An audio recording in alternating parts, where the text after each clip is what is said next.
the next Prime Minister of Canada, Justin Trudeau.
Thank you.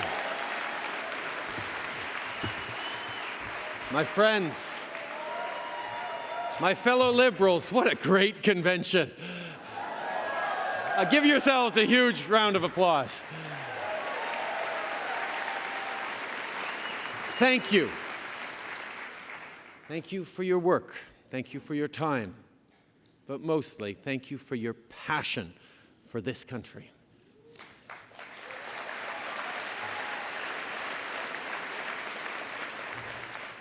I want to paint a picture for you.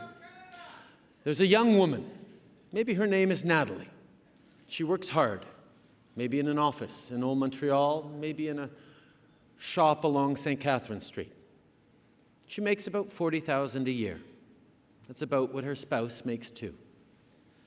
She sits in traffic a lot, often on the Champlain Bridge, wondering, after all she has heard and read, how safe it is. She's worried about whether her kids, who are, of course, growing way too fast, will get a fair shot at good jobs. She's bothered by the debt she's carrying. She wonders how she'll ever retire that debt in time to get a real chance to retire herself. She volunteers for her kids' school. Maybe she supervises a field trip. Maybe she cuts oranges into quarters for her daughter's soccer team. When she finds a spare moment, she gives it to someone else, her family, her friends, her community, even her country. But most of all, she's worried. She's anxious about her future, probably even more so for her kids' future. You know, people ask me all the time, what are the biggest differences between me, Mr. Harper, and Mr. Mulcair? There are plenty. For starters, Mr. Mulcair has a better beard, and Mr. Harper lives in a bigger house. But mostly, I don't want to practice politics in a way that turns Natalie's anxiety into resentment. Both of our opponents feel, for their own reasons, that the more frustrated Canadians get, the better they will do. Let me show you why that matters when it comes to policy. Take an example, their approach to Senate reform. Mr. Mulcair promises to do something that he knows is not within the power of the federal government to do. He knows that people are understandably furious about Duffy and Wallen. He could have developed a responsible policy on Senate reform. Instead, he went on a national tour promising to open up the Constitution. And as for Mr. Harper, well, as a candidate, he promised he would never appoint a senator, not a single one.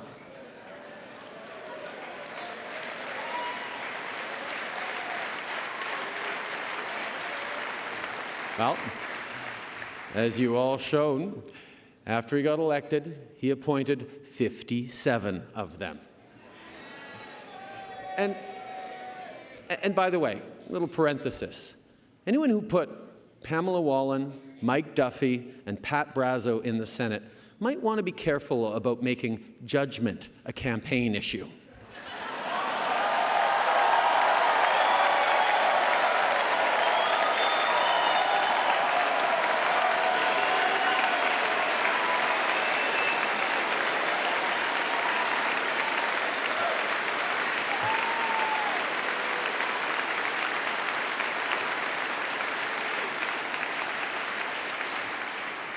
But now that people have had it up to here with his appointments, he wants you to believe that he's still a reformer at heart, that he still believes in an elected Senate, even though that road, too, leads to constitutional negotiations. Both men have said what they have said because they want to be on side with people's anger. In so doing, they have made promises that are not just cynical, but dangerous. They are willing to play games with the Canadian Constitution for narrow partisan advantage.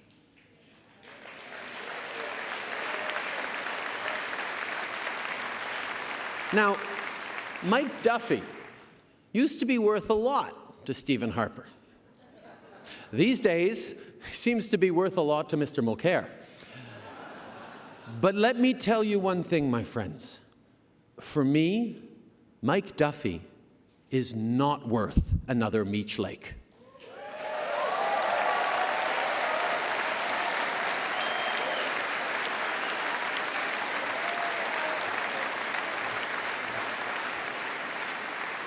And Liberals, we put forward and implemented a Senate reform policy that was thoughtful and responsible while being bold and ambitious. It put the country ahead of partisanship and took concrete steps forward to improve the institution. That's how you make change happen.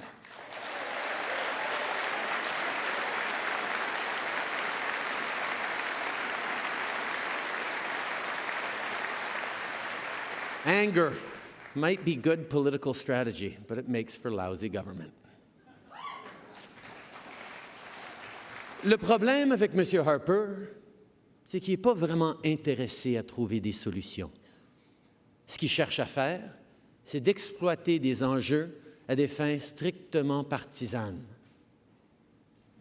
Nous avons de vrais défis devant nous. Comment ferons-nous pour stopper le déclin historique de la classe moyenne? Comment bâtirons-nous une économie durable qui mariera le développement économique et le respect de l'environnement? Comment aiderons-nous les jeunes à obtenir un bon départ et de bons emplois? Comment aiderons-nous les Canadiens qui sont pris à la gorge avec leurs dettes et qui n'ont pas d'épargne en vue de leur retraite? Comment nous allons faire en sorte que les plus démunis pourront joindre la classe moyenne? Comment créerons-nous le capital nécessaire pour investir dans de nouvelles infrastructures dont le pays a tant de besoin? La dernière chose dont Nathalie a besoin est un politicien qui utilise l'inquiétude générée par ces questions à des fins partisanes. Mes amis, les Canadiens ne s'attendent pas à ce que le gouvernement fasse des miracles. Il sait qu'il ne peut pas régler tous nos problèmes. Ce à quoi les gens s'attendent, et ce à quoi ils ont le droit de s'attendre, c'est que leur gouvernement les aide à avoir une vraie chance de réussir.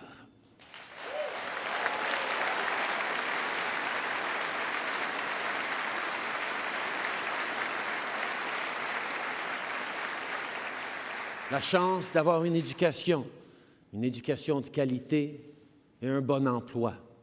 La chance de pouvoir rembourser ses dettes et de pouvoir prendre sa retraite avec dignité. And on that, and on those questions, we've had some great discussions so far this weekend.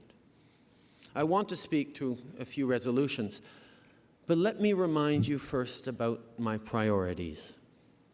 For me, everything starts with the core liberal ideas of freedom and opportunity.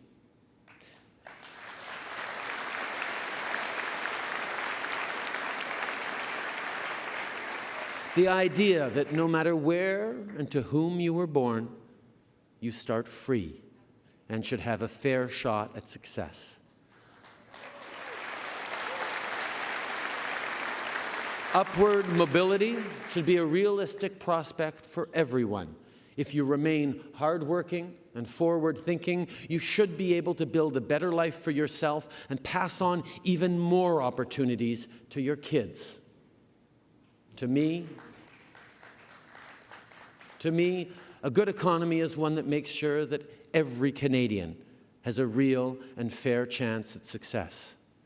It means a thriving middle class, one that provides growing incomes and job opportunities, one that provides a real chance at joining the middle class for poorer Canadians.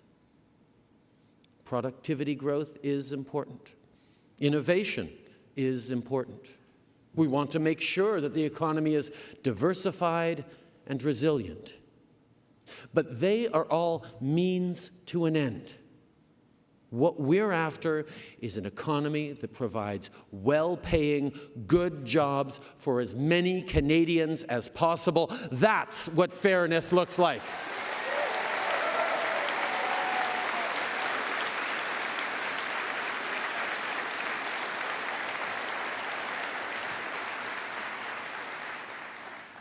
Why does this matter if you're not part of the middle class? Well, for poorer Canadians, it means it's become harder and harder to get ahead, to find that ladder to stability and security.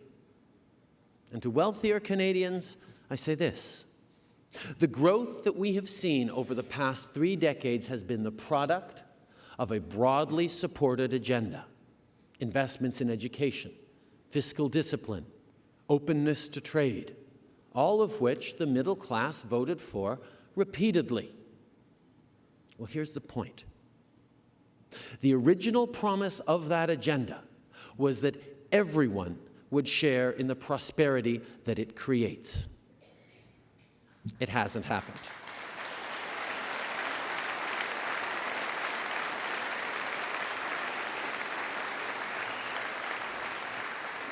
It hasn't happened, and that's not a political point, it's a fact.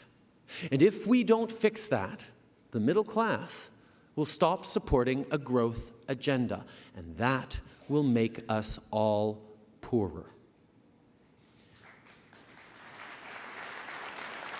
As a progressive party, as a liberal party, we need to ask ourselves, what is the right role for government in creating that economy? Too much government is an enemy of freedom and opportunity, but so is too little. Government can't do everything, nor should it try. But the things it does, it must do well.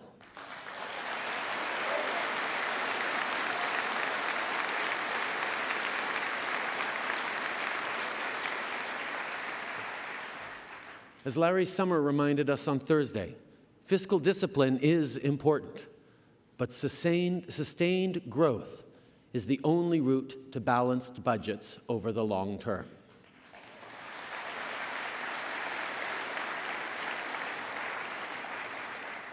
Well, to create that growth, we need to get the big things right. We need to get education right. Since we know that 7 out of 10 jobs in the future are going to require post-secondary education, well, we ought to have a national target of 70% PSE attainment.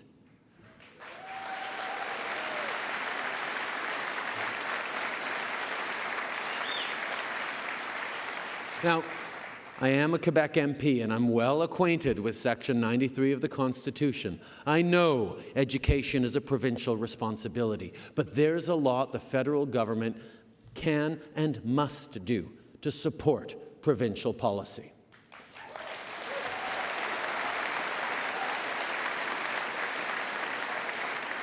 We've heard young Liberals speak up for young people all across the country. They're telling us that they need help. They need help paying for school, help with their debts, and mostly, help getting a good start in the workforce.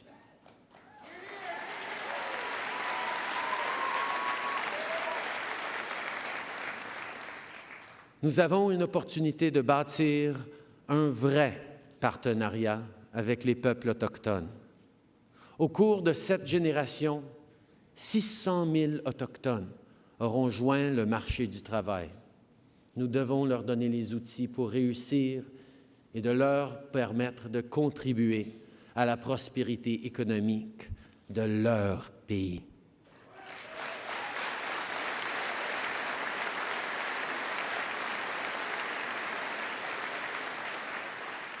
We are blessed with a lot of natural gifts in this country. Our resources, our land, our geographic proximity to world markets, but our greatest advantage is not under our feet. It will always lie in between our ears and within our work ethic.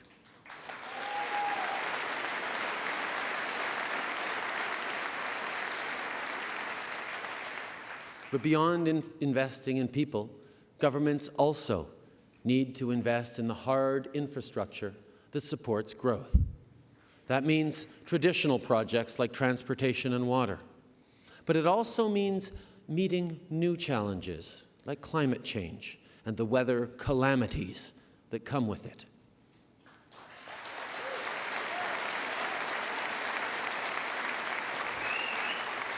Put bluntly, our infrastructure was built for a climate that is very different from today's and more different still from the one we are unfortunately leaving to our children and grandchildren.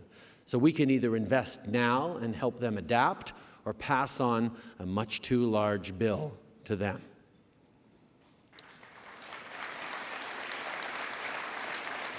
Beyond direct investment, government needs to create the framework to support growth.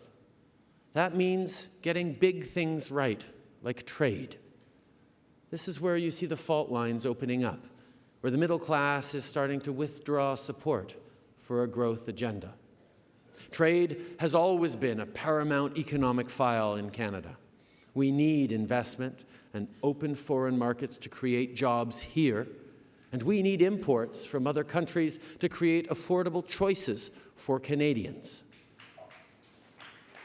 But trade has also always been controversial. From Laurier to Mulroney, political careers have been staked, won, and lost on it. I think we are better positioned to benefit from a strategic approach to trade than any other country on earth. Our closeness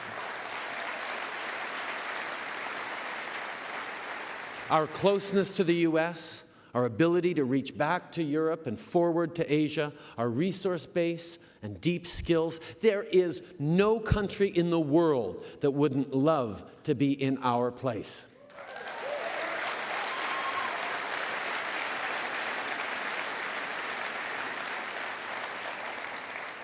And yes, it is a fundamental economic responsibility for the Prime Minister of Canada to get our resources to global markets.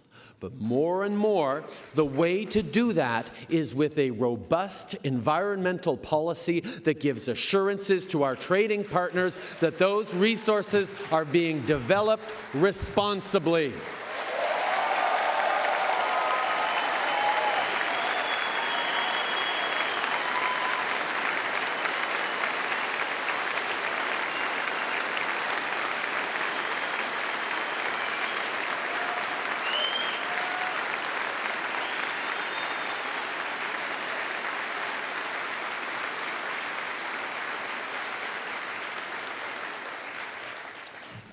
We must maintain strong relationships with our trading partners so that when we disagree, we can do so respectfully without endangering critical projects of national significance.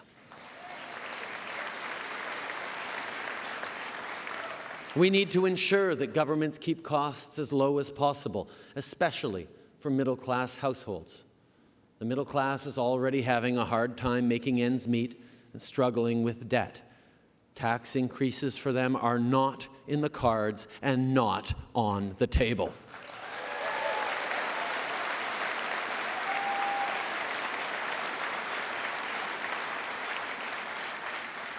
Finally, our great, unique strength in Canada is that we're the only country in the world that is strong not in spite of our differences, but because of our differences.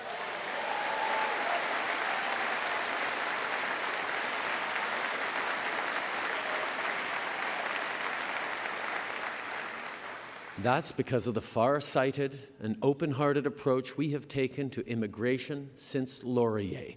I think Canada's great success is that there has always been a path to citizenship for everyone in this country.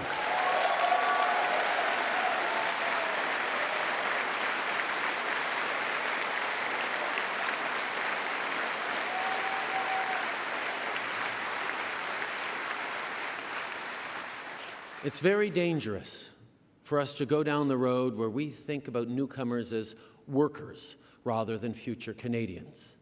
We want people who are going to grow the economy, yes, but we want them to be community builders, nation builders. In a word, we need people who are going to become strong citizens.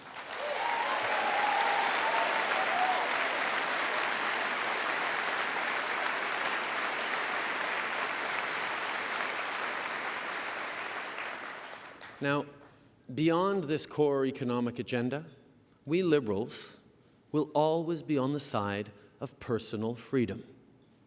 Liberals in British Columbia, my second home. Let's hear from you. Anyone here for it?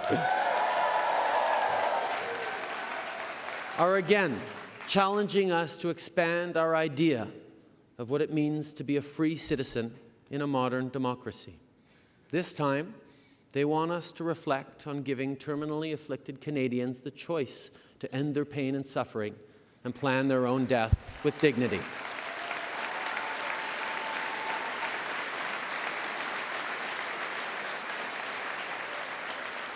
Les libéraux du Québec nous demandent d'agir sur le plan environnemental et de faire du Canada un leader en matière de gestion de ses ressources naturelles.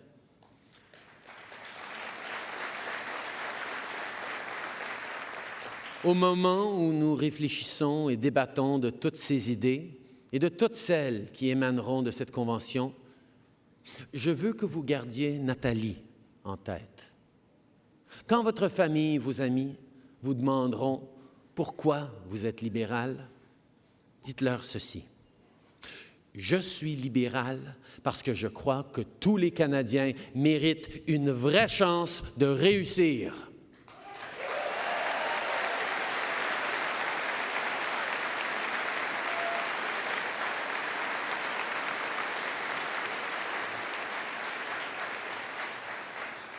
Et nous, libéraux, travaillerons fort à tous les jours pour s'assurer que les Canadiens aient cette chance. Cela n'a aucune importance d'où vous êtes ou d'où vous venez, quelle langue vous parlez ou depuis combien de temps vous êtes un citoyen canadien. Il n'y a pas de vous et eux dans ce pays, il n'y a que des nous.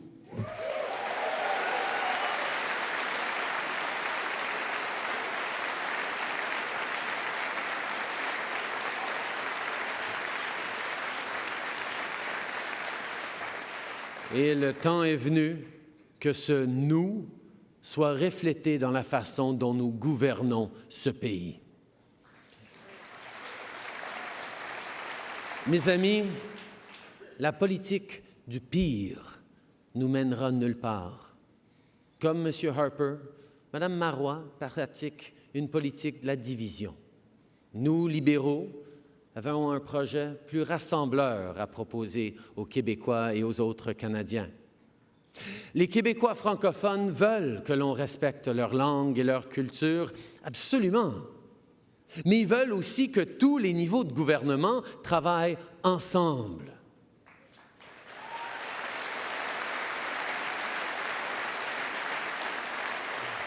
Et ils veulent, comme tous les autres Canadiens, avoir une vraie chance de réussir. Ils veulent, comme Nathalie, que l'on laisse les vieilles chicanes constitutionnelles de côté et qu'on s'occupe des priorités de la classe moyenne.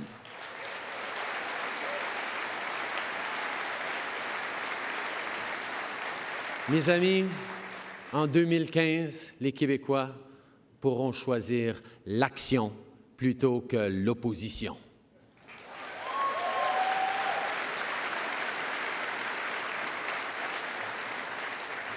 Ils pourront choisir un gouvernement qui met l'emphase sur la prospérité économique plutôt que sur la politique de division.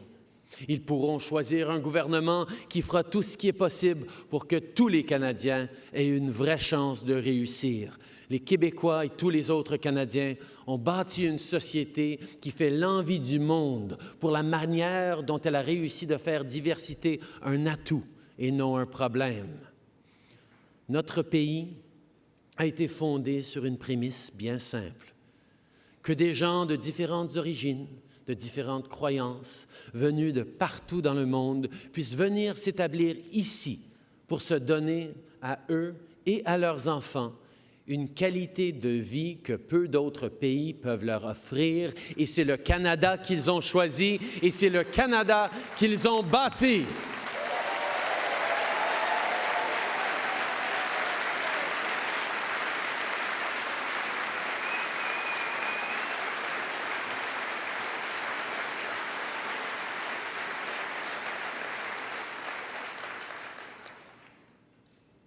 My friends, the desire for change is growing in this country.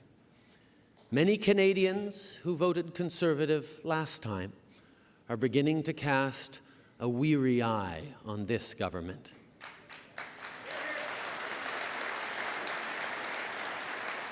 People in Ottawa talk about the Conservative base as if it's some angry mob to be feared. Well, they're wrong. As all of you know, the millions of Canadians who voted Conservative aren't your enemies. They're your neighbors. These are good people.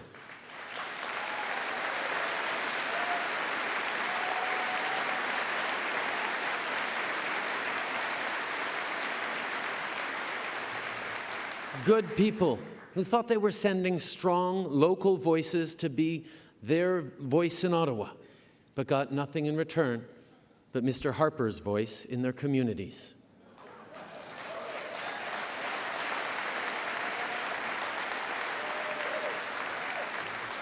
I say this to the grassroots Conservatives out there in communities across this country.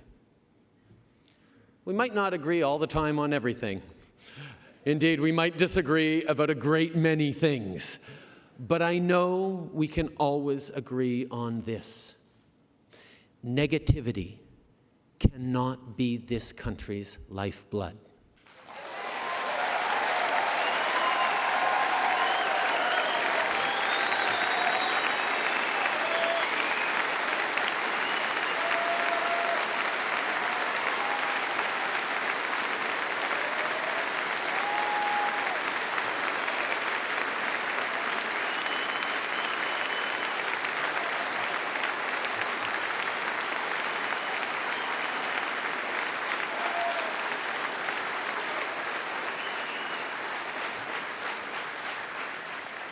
It may be the way of the Conservative Party of Canada's current leadership, but it is not the way of those Canadians who voted Conservative. I know this. I know this because they have welcomed me into their communities over the past year and a half, especially in Western Canada.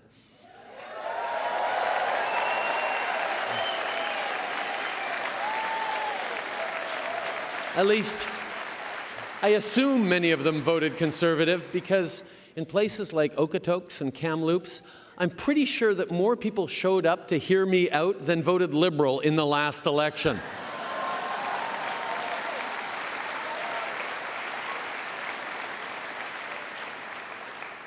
And I want to thank them.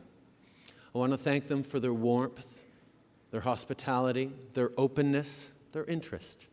I want to thank them for the respectful way in which they expressed their disagreements with me in community centers, in church basements, and in roadside diners across the country. And let me tell you something, my fellow Liberals. They are beginning to recognize something about the governing party. This Conservative Party is not the party of John A. Macdonald.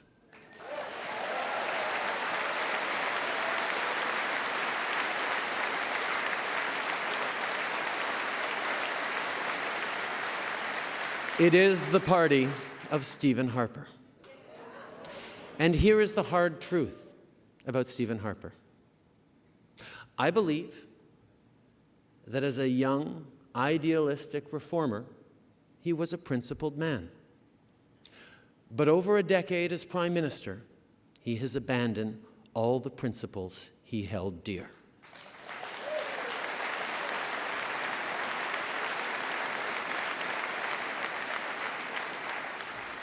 And not just about the Senate.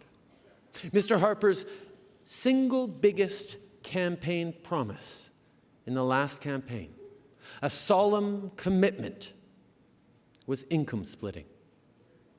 Here's how it was described in the 2011 platform. They called it, and I quote, "a historic step to achieve fairness for families." So forget the cost for a moment, forget the specifics, forget the fact that it was always a bad idea. Mr. Harper was moved to act, he said, by his basic sense of fairness. Sounds lovely, doesn't it? Admirable, even. Well, we all know that Mr. Harper will throw under the bus any person who no longer serves his political purpose. But this was a point of principle. Think about that for a second. The Prime Minister of Canada went into a Canadian family's backyard. He brought TV cameras with him.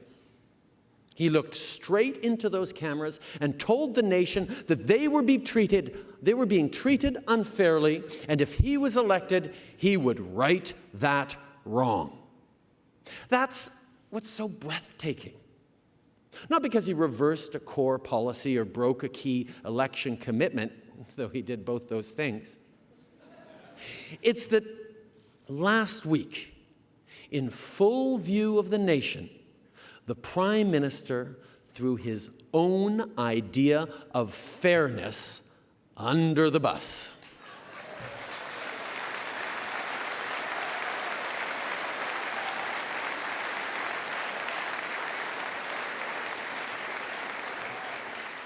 And why?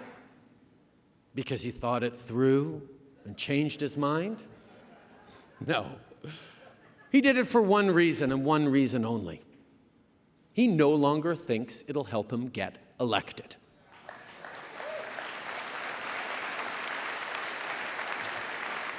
Well, I know that's not what people voted for when they voted Conservative.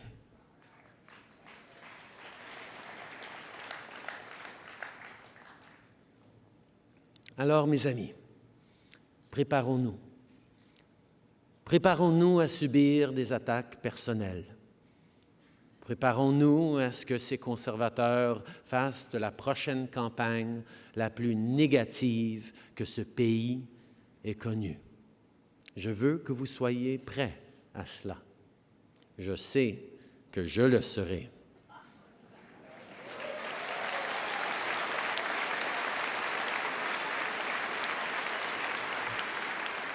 I know I'll be ready because I'll stand on your shoulders. You see, people who say this campaign will be about me are wrong. Well, it may be true for Conservatives. For some reason, I make them nutty.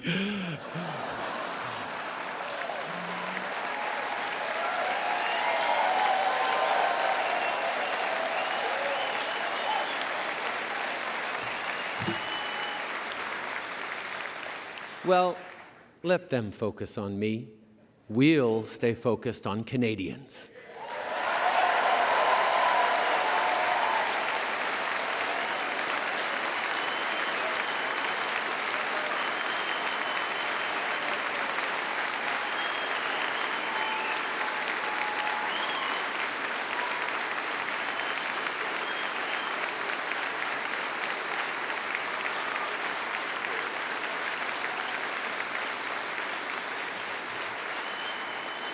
Trust Canadians.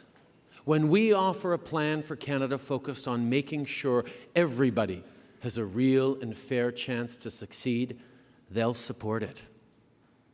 My friends, my fellow Liberals, in 1968, when my father said that Canada must be a just society, fairness was at the heart of that argument.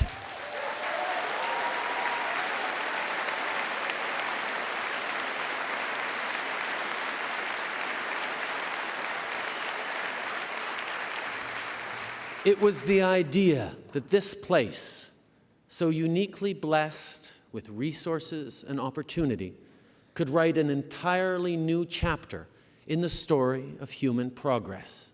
In fact, it was the idea that those special blessings conferred upon us a responsibility to do so.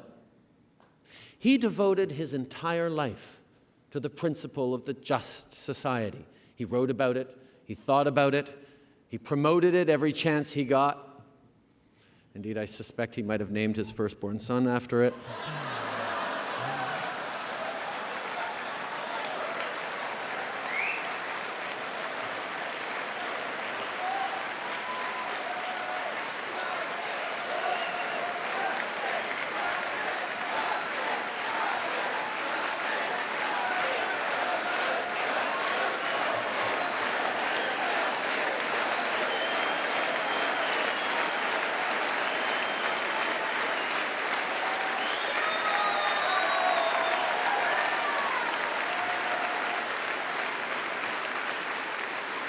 Well, I learned a lot from my father, but one of the most important things is this.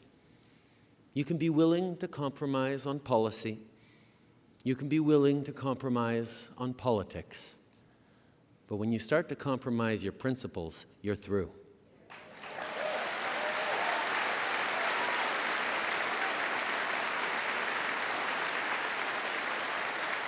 And so I ask you to help me build a party that will stay committed to our principles: fairness, freedom, progress, opportunity, compassion.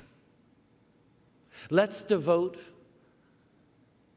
our every waking moment to giving all Canadians a real and fair chance.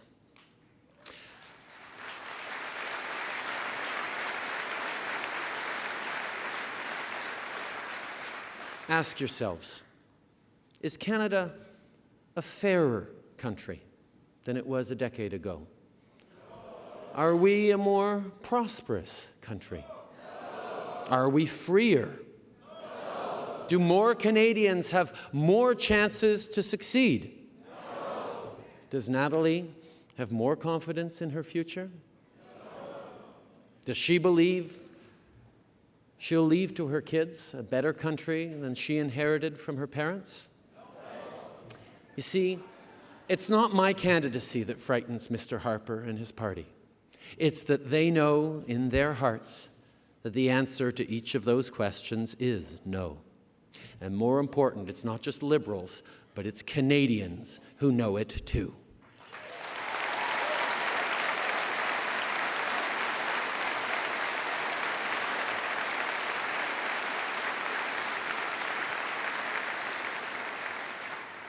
Well, it's time to change that, my friends.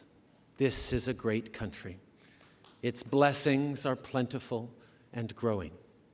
What it lacks is leadership and a plan.